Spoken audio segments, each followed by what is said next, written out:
Selamat sore sahabat Femina, kita ketemu lagi dalam acara live Femina Live COVID Update sebagai bagian kerjasama dari Femina dengan Satgas Penanganan COVID-19 untuk bersama-sama menekan laju penyebaran virus COVID-19 dengan perilaku hidup sehat dan taat melaksanakan protokol kesehatan yaitu 3M, mencuci tangan, menggunakan masker, dan menjaga jarak serta menghindari kerumunan. Saya Isyana Atiningmas, jurnalis Femina, hari ini akan memandu perbincangan sore kita hari ini mengenai update COVID-19 di penghujung tahun 2020 ini. Selamat datang untuk para pemirsa yang sudah bergabung dengan kita. Kalau silakan sharing di Facebook Live ini di timeline Anda untuk bersama-sama dengan teman-teman Anda untuk mengikuti perbincangan seru kita sore hari ini. Nah, tanpa terasa sudah 10 bulan kita hidup bersama pandemi.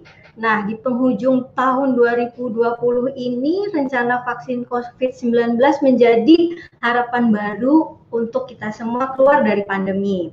Nah, tapi perilaku 3M, yaitu menggunakan masker, mencuci tangan dengan sabun, menghindari kerumunan serta menjaga jarak ini akan diperkuat lagi dengan vaksin COVID-19.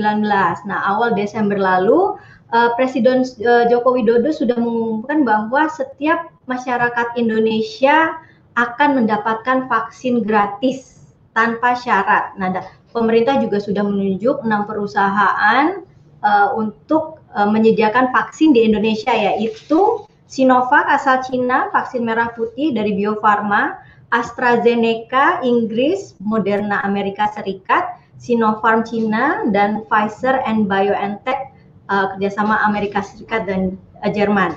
Nah, begitu banyak nih pertanyaan di luar sana mengenai apa sih perbedaan dari ke-6 vaksin ini. Nah, kita akan membahas sore ini apa perbedaannya dan bagaimana efektivitas dari vaksin-vaksin ini. Nah, apalagi kita juga akhir-akhir ini mendengar bahwa ada mutasi virus COVID-19 yang sudah ditemukan di Inggris dan sekarang bahkan kabarnya sudah mencapai beberapa negara termasuk Singapura yang notabene tetangga dengan Indonesia. Nah, ini kita juga perlu waspadai apakah vaksin COVID-19 yang kemarin dibuat itu juga bisa tetap efektivitas melawan mutasi virus COVID ini. Nah, untuk itu sore hari ini Femina akan mengundang dosen epidemiologi dari Fakultas Kesehatan Masyarakat Universitas Airlangga, yaitu Mbak Laura Nafika Yamani, SSI, MSI, PhD. Beliau ini mengambil studi mengenai virologi yang berkaitan dengan penyakit infeksi dan tropis di Jepang. Nah, saya akan menyapa dulu Mbak Laura. Mbak Laura. Selamat sore, Mbak Isyana. Selamat sore. Halo, selamat sore Mbak Laura. Apa kabar? Baik di sana? Alhamdulillah baik, alhamdulillah. Oke, nah gimana kabarnya? Di sini masih aman terkendali sepertinya. Liburan nggak kemana-mana, tetap bekerja dan tetap di rumah. Oke, Mbak Laura, sebelum kita bincang-bincang, saya mau mengingatkan untuk para pemirsa yang ingin bertanya mengenai seputar vaksin ke Mbak Laura, bisa tuliskan di kolom komentar. Nanti saya akan sampaikan dan Mbak Laura akan menjawabnya dengan sederhana ya Mbak Laura, tentunya dengan bahasa-bahasa yang tidak terlalu rumit nih. Nah, mudah-mudahan. Oke. Sebelum kita masuk mengenai vaksin nih Mbak Laura nih, ini mau tanya nih, ini kan sudah ditemukan virus COVID-19 yang bermutasi nih. Nah, jumlahnya sementara di Inggris dan sejumlah negara sudah menutup sementara akses transportasi ke Inggris. Dan berita baru juga udah sampai ke Singapura dan Australia virus ini. Nah, Mbak Laura yang yang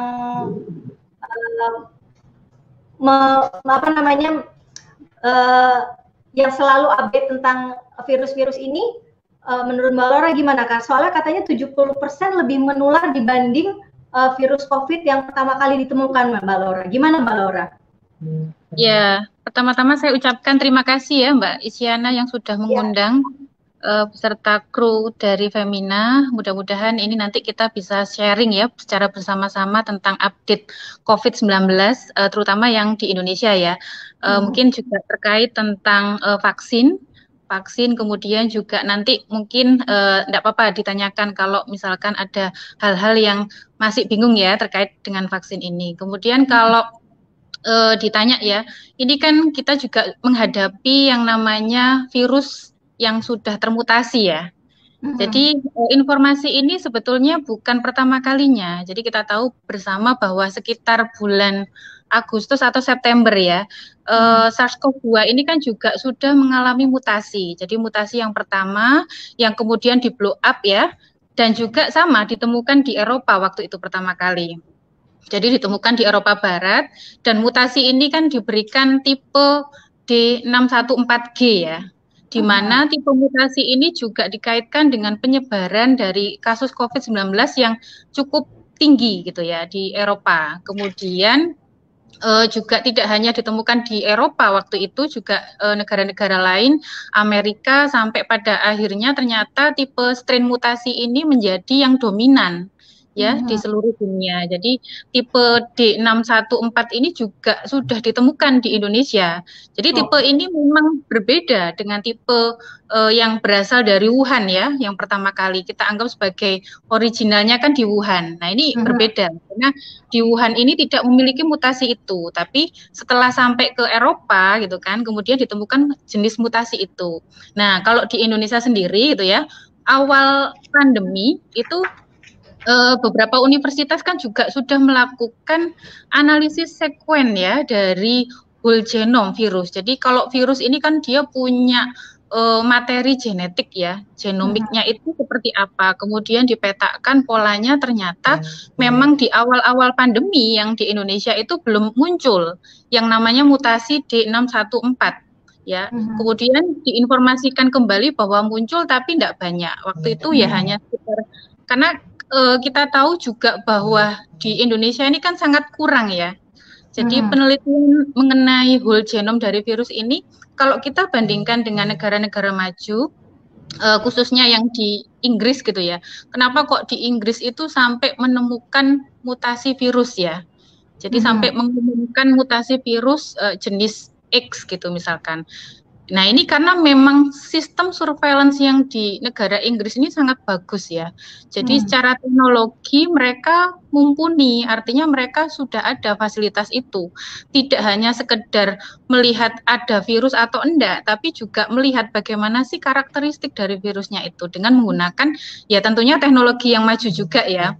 Jadi kalau mengikuti pemberitaan gitu kan, informasi yang disampaikan di media massa ya, media televisi, ini kan ada teknologi yang namanya next generation sequencing ya. Jadi dari alat itu mampu mendeteksi keberadaan dari mutasi virus gitu ya. Sedangkan kalau ditanya di Indonesia ini apakah mampu? Ya sebetulnya mampu gitu ya, tapi memang tidak menjadi suatu kegiatan yang rutin.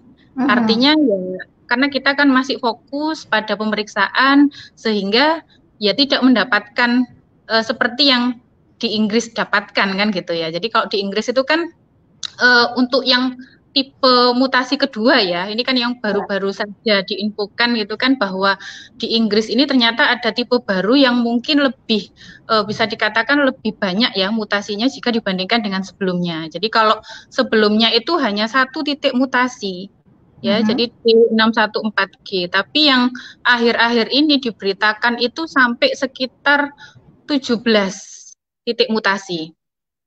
Nah, mutasi ini paling banyak juga berada pada daerah protein spike dari virus, di mana protein spike ini sangat penting ya, karena kita tahu pengembangan vaksin juga menggunakan daerah itu. Ya, kemudian juga metode deteksi ya, metode deteksi diagnosis juga menggunakan pada posisi protein itu gitu kan. Kemudian juga obat-obatan ada yang didesain juga menggunakan posisi yang sama yaitu protein spike tersebut. Nah ini yang sangat dikhawatirkan gitu ya. Jadi ketika nantinya memang banyak mutasi terjadi pada posisi protein spike, ini apakah ada dampak kelanjutannya gitu ya. Walaupun yang sampai sekarang informasikan ini kan belum ada ya. Jadi belum terkait tentang dampak-dampak lanjutan. Jadi hanya dari hasil analisis itu secara secara ya komputasi ya, itu melihat bahwa memang tipe mutasi ini bisa menyebabkan daya tular yang lebih tinggi ya dibandingkan yang tanpa adanya mutasi itu gitu kan. Nah, ini sampai sekitar 50 bahkan sampai 70%. Nah, ini yang dikhawatirkan ya, kalau sekarang penemuannya masih dalam tahap itu ya, tapi kita tidak tahu apakah kemudian berdampak pada hal-hal yang lain. Nah, ini seperti produsen-produsen vaksin ya, seperti Pfizer, Moderna yang di Amerika ya, kemudian di Jerman juga melakukan investigasi.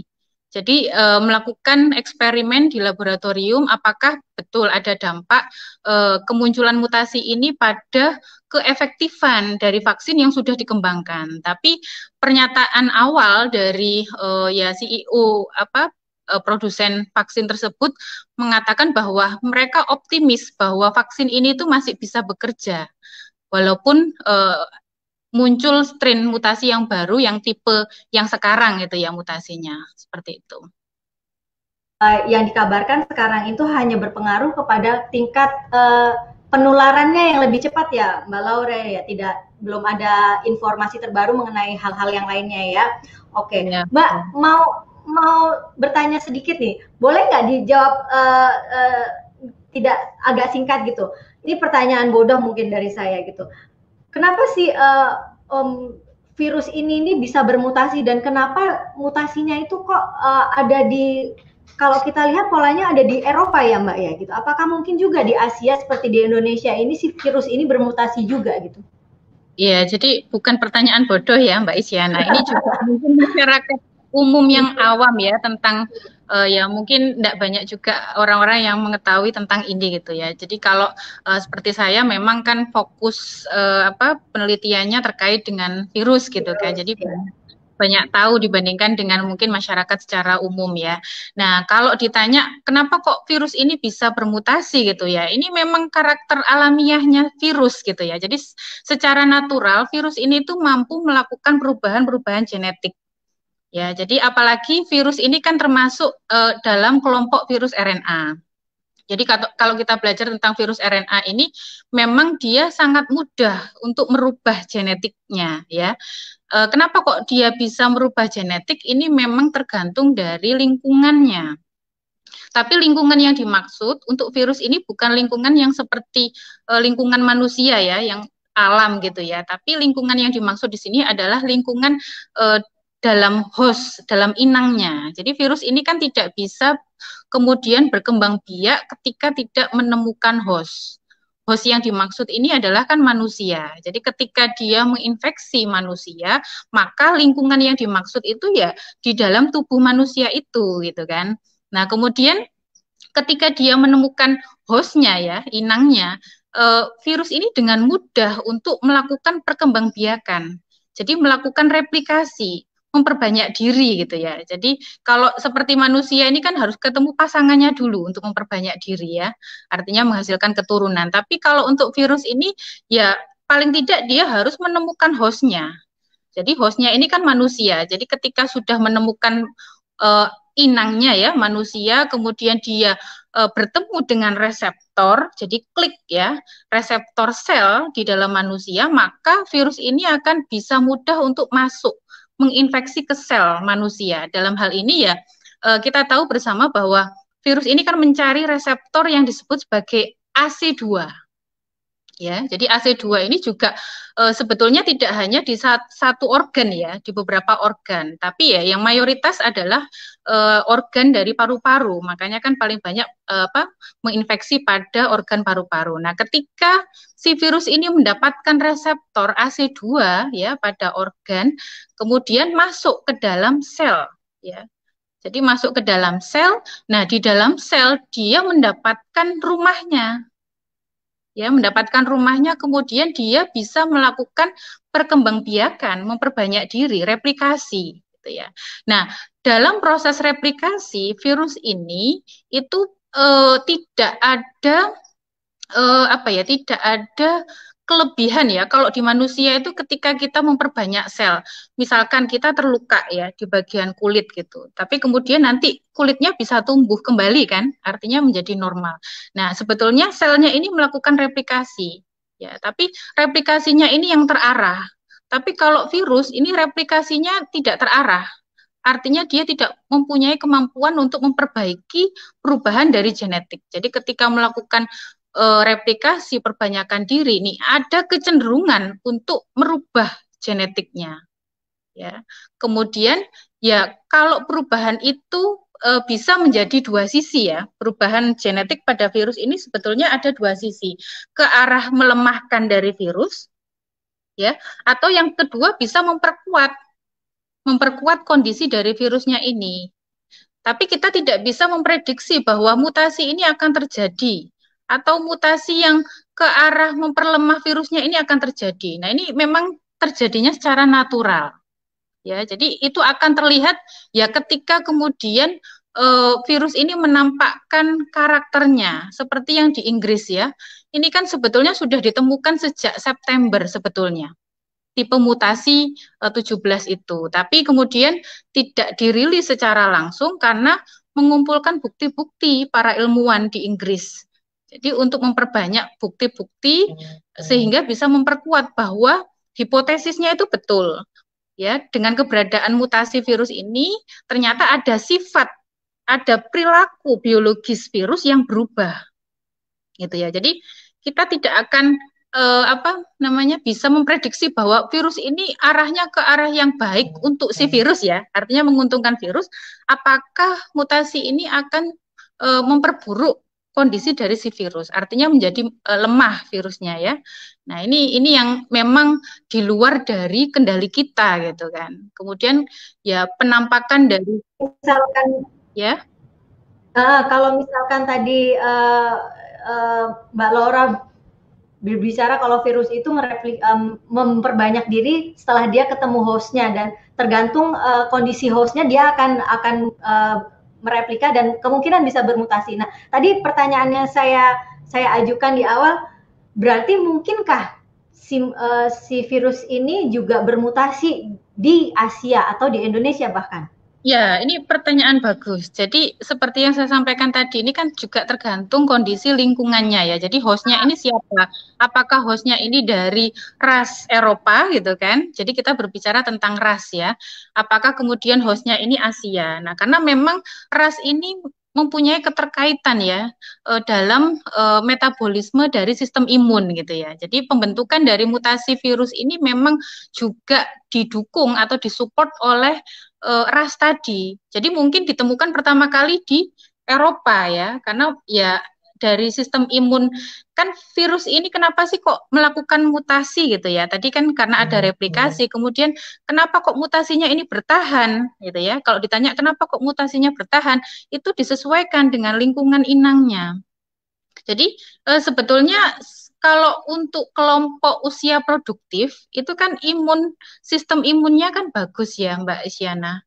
Ya, jadi ketika ada infeksi virus yang masuk ke dalam tubuh, ya sistem imun di dalam tubuh kita itu berusaha untuk melawan, ya, melawan. Nah, perlawanan dari sistem imun kita itu juga akan dilawan lagi oleh virus. Jadi bagaimana kemudian virus ini bisa bertahan, ya, bertahan kemudian beradaptasi pada lingkungan host, ya, sehingga pembentukan dari mutasi ini akan menjadi lebih fit, lebih bertahan. Ya, jadi kalau kita lihat ya memang tipe yang terakhir ini kan berkembang di Eropa ya. Karena ya secara ras memang ya akan ada pengaruhnya secara tidak langsung seperti itu. Oke, berarti mungkin apakah karena dulu awalnya dia di Wuhan rasnya Asia maka dia ke Eropa akan berubah gitu. Ini pendapat saya sebagai orang awam. Ya. Jadi gini, kalau dia menemukan host dan waktunya cukup lama dia tinggal di host itu ya, dalam hal ini kan inang manusia, itu maka si virus ini mempunyai kesempatan untuk melakukan mutasi semakin besar gitu ya. Jadi kenapa kok ya sebetulnya bagaimana kemudian virus ini jangan sampai menemukan host. Jadi kalau masih ada kesempatan dia menemukan host, maka kesempatan untuk mutasi itu akan semakin tinggi. Berarti ya kemungkinannya itu sebenarnya ada ya Mbak Laura ya. Iya. Tapi kita juga Oke. tidak bisa memprediksi ya. Ketemunya Ya, di nggak bisa. Eropa atau di Inggris itu karena memang sistem surveillance di sana jalan. Ya, karena Jadi memang tadi seperti Mbak Laura yang bilang di awal, kita fokusnya masih ke tahap belum sampai tahap situ ya Mbak ya. Kita fokusnya masih dalam apa namanya pe, uh, pencegahan dan seperti itu ya, ya. deteksi Oke, ya dari virus lebih ke arah itu sih kalau ya. di kita. Nah, kalau Oh, kalau di Inggris itu kenapa kemudian melakukan investigasi? Karena mereka melihat bahwa kenapa sih kok penyebaran kasus ini semakin tinggi gitu kan? Apakah ada kaitannya, ada korelasi dengan karakter virus gitu kan? Nah, kemudian ditemukan setelah dilakukan investigasi ya selama kurang lebih 3 bulan ya waktu itu. Jadi September sudah muncul. Ini kok enggak seperti virus sebelumnya gitu kan secara genetik, kemudian dilakukan monitoring sampai 3 bulan, ternyata memang ada perubahan secara genetik, kemudian dilakukan analisis secara komputasi. Memang dengan perubahan genetik itu ternyata eh, apa ya, afinitas itu keterikatan antara si virus ini dengan reseptor semakin kuat ya, artinya kan semakin lebih bertahan sebetulnya di host ya. Nah, itu kemudian juga ketika sangat apa atau lebih bertahan di dalam host, ini kan ada kemungkinan untuk bisa sebagai sumber penularan ketika manusia itu ketemu dengan manusia yang lain. Kan seperti oke. itu.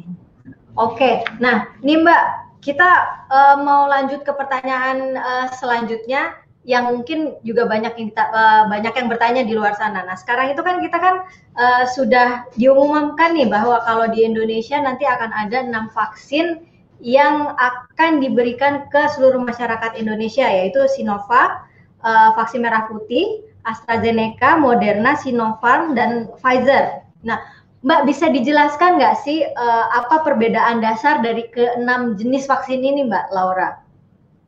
Iya, terima kasih Mbak Isyana. Jadi mungkin ini ya, semoga saya bisa menjelaskan secara sederhana gitu ya. Jadi memang ada 6 kalau dari surat keputusan Menteri Kesehatan ya yang sudah dikeluarkan oleh pemerintah kita itu menyediakan 6 jenis vaksin ya yang boleh didistribusikan ke masyarakat kita. Nah, 6 vaksin ini memang ya berdasarkan dari yang pertama secara dunia ini kan mereka banyak yang mengembangkan ya untuk vaksin. Beberapa ilmuwan itu kemudian melakukan pengembangan vaksin dan ada beberapa produsen dari vaksin ini yang sudah merilis dari data uji klinis fase 3 ya kan, seperti Pfizer, kemudian Moderna, kemudian AstraZeneca ya yang dari Oxford University itu, kemudian juga yang terakhir ini kan kemudian Sinovac ya, Sinovac yang juga melibatkan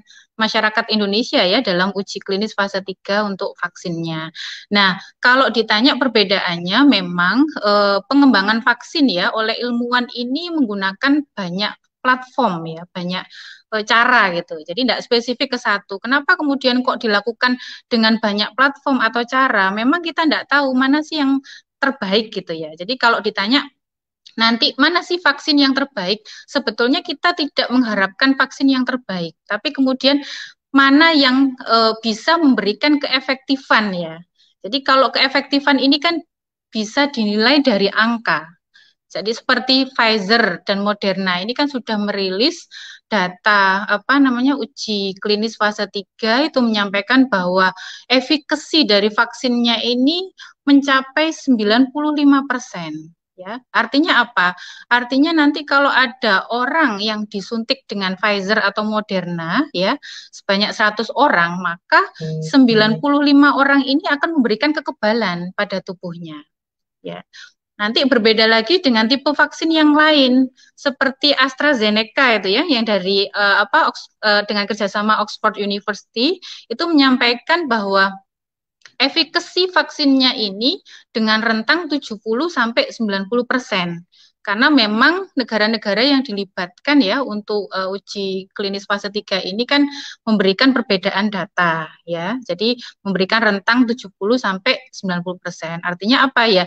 Ketika ada 100 orang yang mendapatkan vaksin ya 70 orang ini yang kemudian menjadi kebal atau sampai 90 orang. Nah, yang terakhir ini kan Sinovac ini ya, yang Sinovac ini yang memang melibatkan masyarakat kita untuk uji klinis fase 3. Nah, ini dirilis dari Turki yang sudah menyampaikan. Nah, kalau dari Turki ini kan menyampaikan sekitar 90% juga. Ya. Tapi kalau di sebelumnya sudah disampaikan dari negara yang juga terlibat untuk uji klinis fase 3 ini adalah Brazil. Jadi Brazil ini memberikan data hanya sekitar di atas 50%. Jadi tidak memberikan data yang fix, tapi mereka menyebutkan efikasinya di atas 50%. Nah, artinya apa? Artinya ya dari 100 orang itu yang vaksin gitu kan, kemudian yang dapat memberikan kekebalan ini ya sekitar 50 orang lebih gitu kan. Nggak tahu lebihnya itu berapa karena memang tidak memberikan data yang fix.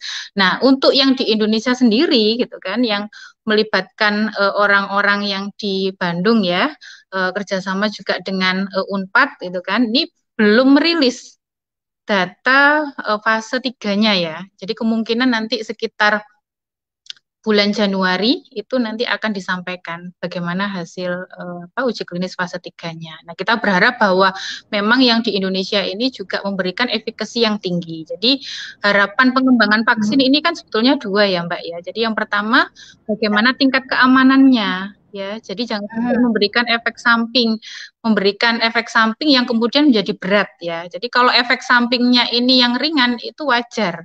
Karena efek samping yang ringan ini seperti demam ya, sakit kepala. Ini sangat wajar, tapi ya kita tidak berharap bahwa ya sampai orang meninggal ya karena divaksin. Nah, seperti itu. Nah, ini kenapa kok perlu dilakukan uji klinis pada manusia ya melewati tahap 1, tahap 2, tahap 3. Nah, untuk membuktikan bahwa memang tingkat keamanannya ini juga sudah bagus ya. Kemudian yang kedua juga efikasinya. Jadi bedanya kalau fase 1 ini kan hanya melibatkan sedikit orang, jadi mungkin puluhan orang. Jadi kalau sudah dilihat puluhan orang, kemudian memang dari penyuntikan vaksin ini memberikan dampak kekebalan ya atau memberikan produksi dari antibodi, maka akan diarahkan ke fase kedua ya. Kedua ini melibatkan lebih banyak orang lagi, jadi sekitar ratusan. Nah, kalau yang fase 2 berhasil akan lanjut ke fase yang ketiga yang melibatkan jauh lebih banyak orang lagi. Karena kita tahu bahwa mungkin kelompok kecil tidak terlihat ya bagaimana tingkat keamanannya, kemudian efikasinya. Nah, tapi dengan lolos pada fase 3 ini kita berharap memang mendapatkan vaksin yang betul-betul memiliki tingkat keamanan yang baik, kemudian juga tingkat efikasi yang juga cukup baik. Seperti itu. Nah, kalau misalkan ada pertanyaan tentang perbedaan platform ya. Tadi kan bedanya apa sih antara yang vaksin Pfizer, Moderna, kemudian Sinovac, ya Sinopharm ya, kemudian juga yang dikembangkan di negara kita sendiri ya, Merah Putih, kemudian juga ada AstraZeneca. Nah, ini memang dari platform ya. Platform ini dalam pengembangan vaksin itu kan kita harus mengambil isolat ya dari virus. Dalam hal ini kan virus SARS-CoV-2 ya. Dari virus itu kemudian para ilmuwan melihat, mengamati. Tujuannya itu satu, Mbak. Jadi mereka mengambil zat antigeniknya dari virus. Ya. Jadi pendekatan zat antigenik ini bisa berbasis pada materi genetiknya atau DNA atau RNA. Atau yang kedua bisa mengambil ya pendekatan dari protein antigenik. Jadi kalau tadi materi genetik yang memang menyandi ya zat antigenik ya materi genetik RNA, DNA yang memang dia bersifat antigenik nantinya. Nah, kemudian yang kedua protein ya. Jadi pendekatannya lewat protein. Nah, kalau yang Pfizer dan Moderna ini memang jenis vaksin yang sangat terbaru ya. Karena ya sebelum ada vaksin untuk COVID ini, itu pengembangan yang menggunakan platform RNA ini juga belum ada. Ya. Jadi belum ada. Jadi bisa dikatakan Yang baru, ya. ini nih. Baru dan sangat berhasil ya. Baru dan sangat Nah, berhasil gitu. nah, ini jadi kayak sebuah apa ya? Sebuah uh, satu hal yang membuat bimbang juga mungkin untuk para pembaca Femina di sana dan yang nonton di sini. Karena kan kalau misalkan kita melihat vaksin Sinovac yang mohon maaf nih banyak di luar sana yang bilang katanya efektivitasnya masih nggak jelas gitu kan. Tapi kan sebenarnya kalau melihat dari apanya tadi platformnya tadi itu kan kalau kalau saya salah tolong dibenerin Mbak Laura, inactivated virus yang sudah tidak aktif lagi gitu, dan itu sudah berhasil dengan kalau nggak salah untuk imunisasi polio ya Mbak. Nah itu kan memang sudah sangat umum dipakai dan buktinya sudah jelas aman dan segala macam. Nah sedangkan Pfizer ini yang efektivitasnya dibilang 90%, 95%, tapi sebenarnya ini adalah vaksin yang baru, belum pernah ada sebelumnya. Nah dan kita kan nggak tahu ya Mbak, nanti apakah saat imunisasi kita bisa memilih vaksin atau tidak kayak gitu kan. Nah jika kita menerima vaksin A misalkan atau vaksin B, itu kita perlu apa yang perlu kita perhatikan atau kita waspadai atau kita harus perhatikan itu Mbak? Boleh jelaskan. Ya, jadi betul.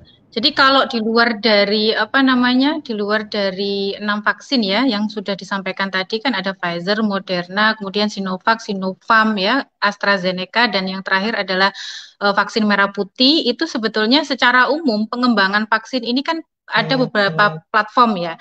Jadi yang pertama itu dari virus yang dilemahkan ya. Jadi ini yang termasuk model atau cara yang paling tradisional. Jadi pengembangan ini tuh sudah sangat lama dilakukan. Jadi mengambil virusnya, kemudian melakukan rekayasa pada genetik virusnya sehingga virus ini itu tidak memiliki sifat infeksius. Jadi tidak bisa menginfeksi pada manusia, tapi bisa digunakan sebagai vaksin. Karena kenapa? Karena ketika dimasukkan ke dalam tubuh manusia, maka sistem imun ini bisa distimulasi untuk mengeluarkan antibodi atau kekebalan pada tubuh. Seperti itu. Nah, ini yang cara tradisional. Tapi dari 6 tipe ini tidak ada yang masuk sesuai dengan platform yang virus yang dilemahkan ya.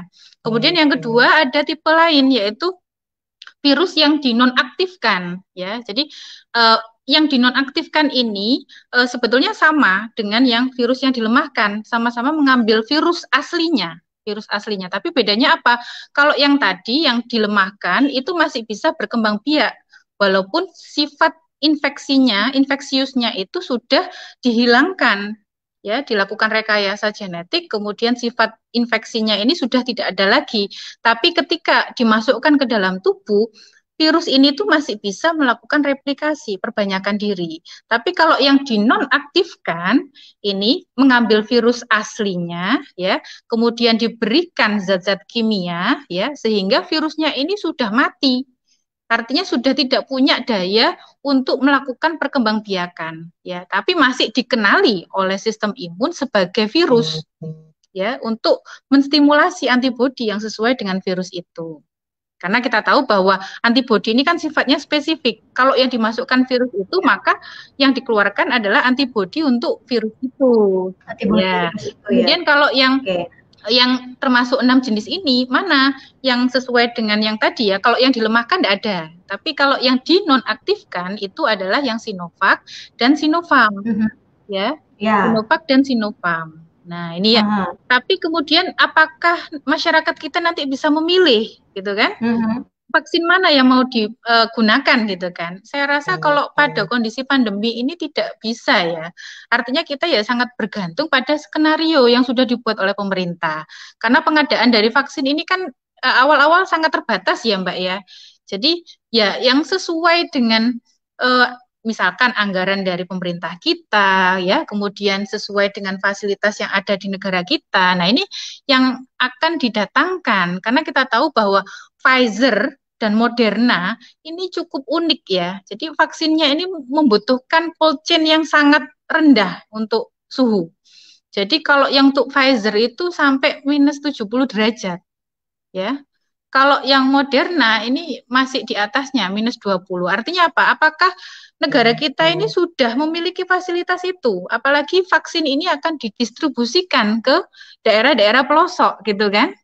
Tidak hanya untuk kota-kota besar ya, tapi juga di daerah-daerah. Nah, kalau penggunaan vaksin Pfizer atau Moderna, nah ini harus juga tergantung pada fasilitas kita gitu kan, bagaimana? Karena harus menyediakan freezer yang dengan suhu sangat rendah ya, minus 70 atau minus 20. Sedangkan kalau yang tipe vaksin Sinovac, kemudian AstraZeneca, ini masih lebih realistis karena dengan penyimpanan eh, eh, ini ya lemari es yang cukup 4 derajat ini sudah cukup bisa untuk menyimpan vaksin itu. Ya, artinya apa? Kita kan masih lebih mudah mengusahakan tempat penyimpanan ya. Nah, ini berdasarkan cold chain dari vaksinnya ya. Jadi karakteristik vaksin ini juga akan mempengaruhi tentang pengadaan dari vaksin. Ya, kemudian juga kita tahu bahwa Pfizer dengan Moderna ini kan produsennya dari Amerika, ya kan? Nah, apakah kemudian bisa mendatangkan dari sana kan? Ini kan terkait dengan proses distribusinya ya.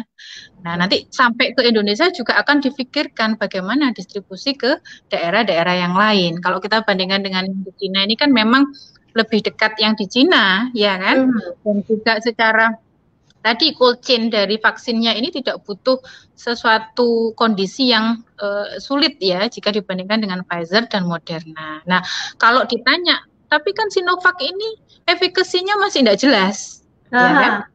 Kalau dibandingkan dengan Pfizer, Moderna ini ada garansi ya, ada garansi ya, ada garansi dari produsennya bahwa bagus vaksinnya seperti itu. Kemudian juga negara-negara yang maju itu, negara-negara kaya itu kan sudah melakukan order ya untuk mengambil dari vaksin Pfizer dan Moderna gitu kan ya. Jadi saya rasa memang efikasi itu penting, Mbak.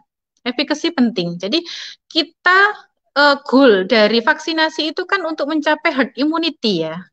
Intinya kan itu. Jadi herd immunity ini adalah suatu kekebalan populasi. Di mana kekebalan populasi ini kan ada target populasi yang harus mendapatkan vaksin. Jadi sifatnya bukan individu. Ya, jadi kalau misalkan individu satu mendapatkan vaksin yang baik, contohnya adalah Pfizer yang efikasinya baik, tapi orang lain tidak mendapatkan, misalkan seperti itu. Nah, ini tidak akan mencapai tujuan utama dari vaksinasi, yaitu herd immunity. Karena kita tahu bahwa SARS-CoV-2 ini kan punya daya tular ya, sekitar 1-4. Artinya apa? Nah, daya tular ini akan mempengaruhi berapa orang sih yang harus mendapatkan imunisasi atau mendapatkan vaksinasi sehingga mencapai herd immunity ya. Jadi kalau dikalkulasi itu ya sekitar 70-75% populasi itu harus mendapatkan vaksin sehingga kekebalan populasi ini akan tercapai. Ya, artinya apa? Artinya memang bukan masalah kualitas dari vaksin, tapi bagaimana kita bisa mensukseskan program vaksinasi itu, gitu kan? Ya, jadi program vaksinasi ini akan menjadi sukses ketika ada partisipasi aktif dari masyarakat. Ya, itu. Jadi kalau masalah efikasi ya mungkin ya, karena ini kan kondisinya pandemi ya. Jadi saya rasa dengan efikasi kan Badan Kesehatan Dunia atau WHO itu kan memberikan batasan, Mbak Isyana. Ketika melakukan pengembangan vaksin itu harus mencapai ya dari hasil uji klinis fase 3 sekitar 50% ya untuk efikasinya. Jadi harus di atas 50%. Artinya kalau sudah di atas 50%, harusnya vaksin itu bisa digunakan. Ya. Nah, berarti tapi kan kalau orang tadi khawatir mengenai si Sinovac, tapi di Turki laporan yang sudah dikeluarkan itu kan cukup bagus ya angkanya kan. Sedangkan yang di Brazil memang dia masih di atas 50%. Yang di Indonesia belum keluar. Nah, semoga kita akan mendapatkan hasil yang bagus nih ya Mbak di Indonesia ini ya. Sehingga masyarakat nggak perlu ragu lagi. Tadi berbicara soal vaksin Sinovac yang menggunakan inactivated virus ya Mbak ya. Ya. Kalau saya berpikir gitu, malah justru ini sebenarnya cara yang mungkin tradisional, tapi justru malah ini cara yang uh, menurut saya paling aman ya Mbak. Iya, jadi tergantung Mbak Isyana. Kenapa kok kemudian menggunakan virus yang dinonaktifkan ya? Ini memang kalau dari virus yang dinonaktifkan, harapannya kan tubuh kita itu akan merespon ya dengan mengeluarkan antibodi-antibodi yang tidak spesifik. Jadi disesuaikan dengan kalau gambaran dari permukaan virus itu sebetulnya kan banyak protein ya, Mbak Isyana. Jadi tidak hanya protein spike sebagai target utama ya, tapi juga ada protein-protein yang lain. Nah, kalau yang kemudian menggunakan platform yang spesifik pada spike gitu kan, dia berharap bahwa antibodinya itu fokus. Jadi sistem imun itu diharapkan fokus untuk digerakkan hanya mengenali pada protein spike seperti yang mRNA gitu kan, karena mRNA ini akan ditranslasi ya ketika masuk. Jadi mRNA ini kan dia seperti sekuen ya. Sekuen itu kan urutan genetik ya. Jadi urutan genetik dari virus yang memang sengaja dimasukkan ke dalam tubuh sebagai vaksin. Nah, kalau kita lihat bahwa urutan itu kan dia bentuknya ya seperti apa ya? Seperti messenger ya. Makanya kan dikenal sebagai mRNA ya. Jadi messenger bahwa eh, mRNA ini nantinya akan ditranslasi, dirubah menjadi protein spike di dalam tubuh. Ya. Tapi ada juga yang platform langsung menggunakan proteinnya. Ya. Tapi kalau yang mRNA ini dia menggunakan sekuennya dulu, ya, messengernya dulu, bahwa nanti dia ketika dimasukkan ke dalam tubuh, maka tubuh akan mengenali dan akan ditranslate menjadi protein spike. Tapi kan tujuan akhirnya nanti ke protein spike-nya, gitu ya. Tapi bahan atau material yang dimasukkan ini berbeda-beda. Ada yang tipenya protein, gitu kan. Seperti yang dikembangkan di Indonesia ya. Ini kan dia menggunakan protein rekombinan, vaksin merah putih. Ya, ini kan beberapa universitas dan lembaga riset itu juga sedang mengembangkan, termasuk Universitas Erlangga, ya, kemudian ada lembaga biomolekular Eijkman, ya. Ini juga mengembangkan yang platform untuk protein rekombinan, gitu. Jadi mengambil protein spike-nya dari protein. Tapi ya tujuannya adalah ya tadi dia eh, mengambilnya itu zat antigeniknya, karena ketika dilakukan analisis pada struktur virusnya ya yang membuat virus itu bisa distimulasi untuk mengeluarkan atau memproduksi antibodi ketika dimasukkan ke inang, ini ternyata memang sebagian besar adalah dari protein spike. Jadi ya banyak peneliti yang kemudian ya mengambil itu gitu kan. Tapi mengambilnya dari banyak sisi. Ada yang kemudian dari messenger RNA-nya gitu kan. Kemudian ada yang proteinnya, protein secara langsung ya. Ada yang tadi dari virus secara alami, secara original. Ya kan? Karena virus ini kan juga di permukaannya ada protein spike. Ya, nah, kalau ditanya ya, terus apa nanti keuntungan kelebihannya?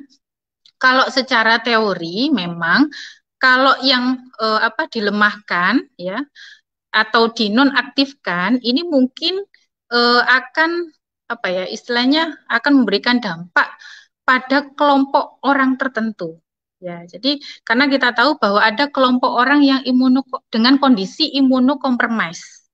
Ya, jadi karena ada penyakit sehingga ada gangguan ya dari fungsi sel imunnya gitu kan. Nah, harapannya ketika dimasukkan virus yang dilemahkan sebagai vaksin atau virus yang dinonaktifkan sebagai vaksin, maka respon dari sel imun ini menjadi lambat. Padahal virus ini kan juga kalau yang dilemahkan tadi kan dia bisa berkembang ya. Nah, kecepatannya kan nanti akan lebih dulu mana gitu kan. Padahal virus yang dilemahkan ini sebetulnya dia bisa replikasi tapi dalam kondisi yang lambat. Beda dengan virus aslinya yang cepat ya melakukan replikasi. Nah, kalau pada kelompok imunokompromis, saya rasa ini kalau bisa ya dihindari yang tipe-tipe yang seperti dinonaktifkan, kemudian juga dilemahkan gitu ya. Jadi bisa menggunakan platform yang lain seperti yang protein rekombinan atau mRNA. Ini lebih safe ya, lebih safe untuk yang kelompok imunokompromis. Jadi memang itu yang harus diperhatikan. Pemilihan vaksin itu dari berarti kita juga harus mengetahui juga ya kondisi tubuh kita untuk mau kira-kira vaksin apa yang cocok dengan keadaan imun kita sendiri ya, Dok. Ya, Mbak Laura. Iya, betul. Nah, ini juga harus dipetakan sebetulnya. Makanya kenapa nanti dari petugas paramedis ya sebelum melakukan vaksinasi itu akan didata ya, diberikan pertanyaan ya, kemudian kondisi kesehatan untuk betul. Oke, Mbak, ini ada yang bertanya nih, Mbak. Apakah negara yang dilibatkan dalam uji klinis akan berpengaruh atau mempengaruhi efektivitas di negara lain? Mungkin contohnya seperti tadi kan uji klinisnya kan di Turki ya, Mbak ya. Apakah itu berpengaruh dengan mungkin di Turki efektif, apakah di tempat lain itu sama efektifnya atau gimana? Bisa dijelaskan nggak, Mbak? Iya, jadi tadi kita sudah belajar ya tentang seperti Sinovac, ambil contoh. Ternyata di Turki dan Brazil itu hasilnya cukup berbeda ya. Jadi karena di Turki ini kan cukup tinggi, bisa dikatakan seperti itu, efikasinya di atas 90%. Tapi di Brazil ini ternyata lebih rendah. Kemudian kita juga harus melihat berapa sih jumlah orang yang dilibatkan dalam uji klinis ini gitu kan. Kalau di Turki mungkin masih sekitar 1000 orang ya. Tapi kalau di Brazil ini sudah puluhan ribu, sekitar 13.000. Nah, ini kan dampaknya juga akan berbeda. Ya, jadi memang kalau melibatkan semakin banyak orang, maka ada kemungkinan efikasinya ini menurun. Seperti itu.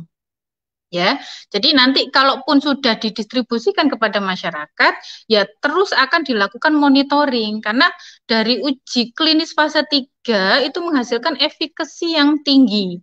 Tapi nanti pada kenyataannya di lapangan ya, setelah didistribusikan ke banyak orang, itu bisa jadi juga efikasinya akan berkurang, efektivitasnya akan berkurang. Ini yang harus tetap dilakukan monitoring. Oke. Nah, ini ada pertanyaan lagi Mbak Laura. Beda-beda jenis vaksin ini berpengaruhkah ke dosis vaksin yang akan diberikan, Mbak? Iya, betul. Akan berpengaruh ya. Seperti yang kita tahu bahwa platform biasanya ya, ini secara umum, kalau dia menggunakan platform yang virus dilemahkan, itu dosisnya cukup 1 kali. Karena cukup adekuat ya, karena kan ini posisinya virus original ya. Kemudian dia juga masih punya daya untuk melakukan perkembangbiakan. Jadi sistem imun ini kan mengenali ketika ada satu virus yang masuk dengan kemudian virus ini bisa melakukan replikasi, ya kan? Jadi sel imun ini akan diaktifkan ya. Berapa banyak sel imun yang diaktifkan ya disesuaikan dengan jumlah virus yang masuk, ya kan?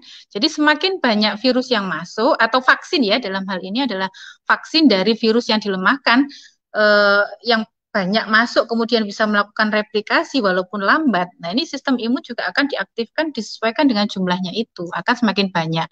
Berbeda dengan yang protein rekombinan, misalkan seperti itu, atau dari virus yang dinonaktifkan, jumlah yang dimasukkan tidak akan bertambah karena tidak bisa melakukan replikasi atau perkembangbiakan. Artinya apa?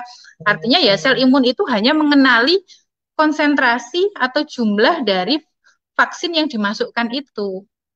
Ya, jadi kalau pingin istilahnya lebih banyak ya untuk produksi dari antibodi ya, maka dosis ini akan berpengaruh gitu kan. Jadi kalau yang selain dari virus yang dilemahkan itu biasanya 2 kali dosisnya, 2 atau lebih. Ya, tapi kalau yang dari virus yang dilemahkan ini biasanya cukup sekali untuk dosisnya. Berarti seperti yang sudah diinformasikan di berbagai media ya, kalau misalkan vaksin COVID ini akan ada penyuntikan sebanyak 2 kali ya untuk karena itu ya Mbak ya. Iya, karena memang dari hasil uji klinis ini kan efikasi ya atau produksi antibodi yang terbaik ya ketika disuntikkan 2 kali untuk dosisnya. Oke. Nah, Mbak, ini ada pertanyaan dari Erna Kinara. Apakah virus dari Wuhan yang bermutasi di Eropa bisa diatasi dengan vaksin yang sama? Boleh dijawab, Mbak? Ya, jadi kalau sampai saat ini produsen dari vaksin yang sudah merilis ya uji klinis fase 3 seperti Pfizer, Moderna itu sangat optimis bahwa vaksinnya ini masih memiliki efektivitas terhadap tipe mutasi yang terbaru ini, gitu kan. Tapi memang produsen vaksin tersebut itu masih melakukan investigasi ya, melakukan riset di laboratorium untuk menguji apakah memang ada dampak dari mutasi itu terhadap keefektifan dari vaksinnya. Jadi kita tunggu saja nanti rilisnya seperti apa dari produsen tersebut. Oke, berarti kita memang harus terus mengupdate informasi-informasi seputar vaksin ini ya Mbak ya. Dan mengenai pemilihan vaksin itu tadi juga saya mau sedikit merangkum dari penjelasan Mbak Laura bahwa mungkin memang pemerintah sudah mengantisipasi soal tadi ya Mbak, pemilihan vaksin disesuaikan dengan cara distribusinya, cold chain yang kita punya di sini. Karena correct me if I'm wrong Mbak, kalau misalkan kita membeli vaksin dengan misalkan seperti Pfizer yang memerlukan cold chain sampai minus 70 derajat, mungkin negara kita belum bisa untuk mendistribusikannya ke pelosok-pelosok melalui rantai distribusi ini ya Mbak. Jadi memang ada beberapa hal yang perlu diperhatikan, menjadi pemikiran para pemerintah untuk mendistribusikan vaksin-vaksin ini, karena kan kalau tidak didistribusikan dengan baik, vaksin ini juga tidak akan bekerja dengan efektif gitu kan ya Mbak Laura? Iya, betul. Karena tujuannya kan herd immunity yang seperti saya sampaikan tadi. Jadi bagaimana populasi ini mendapatkan ya vaksin itu sehingga kita mencapai ya tadi sekitar 70% orang yang harus mendapatkan vaksinasi sehingga kekebalan populasi ini juga akan tercapai. Iya, berarti Indonesia butuh sekitar 135 juta jiwa yang harus kita vaksin bersama-sama. Nah, Mbak Laura, ini sangat informatif sekali mengenai jenis-jenis vaksin dan yang sudah dijelaskan tadi oleh Mbak Laura. Mbak Laura, sebelum kita menutup perbincangan sore kita hari ini, Mbak Laura, apakah ada pesan atau patah dua patah kata yang ingin disampaikan ke pemirsa Femina Live hari ini mengenai vaksin COVID-19 dan program vaksinasi COVID-19 yang nanti akan kita hadapi di tahun 2021. Ada yang mau disampaikan Mbak Laura?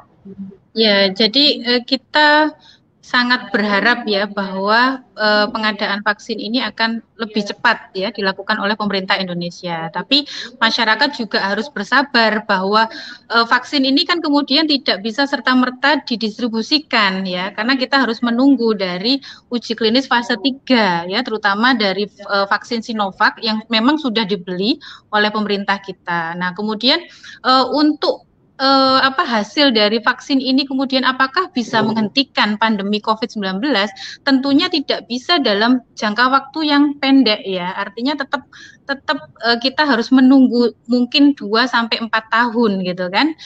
Sehingga memberikan kekebalan populasi dan kita berharap bahwa pandemi ini segera berakhir. Nah, sembari menunggu itu ya masyarakat harus ya patuh ya terhadap memang protokol kesehatan. Salah satu jalan ya yang bisa dilakukan sekarang dengan 3M tadi ya, seperti yang Mbak Isyana sampaikan bahwa memang kita harus memakai masker, kemudian juga menjaga jarak ya, dan mencuci tangan sesering mungkin dengan air yang mengalir dan sabun. Nah, ini sebagai upaya yang paling termudah yang bisa dilakukan oleh masyarakat sekarang gitu ya. Kalaupun nantinya ini kan masih baru 2 informasi ya, bahwa virus SARS-CoV-2 ini mengalami mutasi, tapi masih ada kemungkinan-kemungkinan lain, mutasi-mutasi lain yang akan terjadi. Nah, bagaimana kemudian kita bisa menghindarkan itu, apalagi ini kan ada dampak penularan yang lebih tinggi, ya. Jadi bagaimana kemudian masyarakat kita juga jauh lebih aware untuk bisa menahan ya dengan 3M tadi sehingga penyebarannya ini tidak bisa